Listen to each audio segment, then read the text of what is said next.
చాలా దిగ్భ్రాంతికి లోను చేసింది. ఈనాడు ప్రపంచంలో మనం చూస్తున్న సంఘటనలు చూస్తే అన్ని మతాలకి కూడా హిందూ మతమే మరి ఏంటో కారణం తెలియదు, కానీ మన మంచితనమో మన యొక్క ఒక ఉదార స్వభావమో తెలియదు.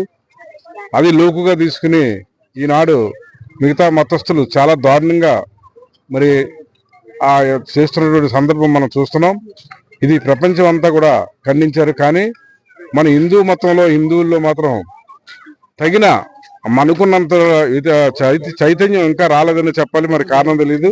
మరి హిందువుల్లో ఇంకా దేశవ్యాప్తంగా ఈ నిరసన కార్యక్రమాలు ఇంకా జరగాలని చెప్పేసి కోరుకుంటూ, మరి ఇటువంటి ఎవరైతే ఈ యొక్క దుర్మార్గులు ఉన్నారో ఇటువంటి వారిని స్పాట్ లో పట్టుకుని వెంటనే ఉరి తీయాలని చెప్పేసి ఇవాళ దేశ ప్రజలందరూ కూడా కోరుకుంటున్నారు. ఆ దిశగా యాక్షన్ లేనట్లయితే ఇలాంటి దారుణాలు ఇంకా ఎన్నో జరుగుతాయి. ఒక హిందువు ఏ మతస్థుని కూడా ఇంతవరకు ఎప్పుడు కూడా చంపిన దాఖలాలు ప్రపంచంలో లేవు.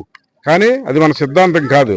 అది ఆసరాగా తీసుకుని ఈనాడు ప్రతి అల్లరమ్మోకలకి ప్రతి మత శాంతస్వాదులకి కూడా హిందువులంటే చాలా లోకుగా తయారైన పరిస్థితి ఏర్పడింది. కాబట్టి మన హిందువులందరూ కూడా ఏకమవి ఈ యొక్క దేశవ్యాప్తంగా ప్రపంచవ్యాప్తంగా ఉన్నటువంటి హిందువులందరూ కూడా చైతన్యులు అవ్వాలని చెప్పేసి కోరుకుంటూ, మిగతా మతస్థులకి ఒక హడల కింద ఉండే విధంగా మన ప్రవర్తన కూడా ఉండాలని చెప్పేసి ఈ సందర్భంగా కోరుకుంటూ, మరి ఎవరైతే కాశ్మీర్ లో మరణకాండలో చనిపోయిన కుటుంబాలకి అందరికీ కూడా మా ప్రగాఢ సానుభూతిని తెలియజేస్తుంటూ వారి ఆత్మకి శాంతి చేకూరాలని, ఆ కుటుంబ సభ్యులందరికీ కూడా ఆ భగవంతుడు ఒక మనోధైర్యాన్ని ప్రసాదించాలని చెప్పేసి ఈ సందర్భంగా కోరుకుంటూ, ఇక మంచి కార్యక్రమాన్ని ఏర్పాటు చేసినటువంటి గణపతి నగర్లో ఉన్నటువంటి మరి city walkers club, Ayodhya walkers club సభ్యులందరికీ కూడా నా యొక్క ప్రత్యేకమైన కృతజ్ఞతలు వారికి తెలియజేసుకుంటూ, మరి అందరూ కూడా ఈ కార్యక్రమాన్ని విజయవంతం చేయాలని చెప్పేసి నేను కోరుకుంటున్నాను.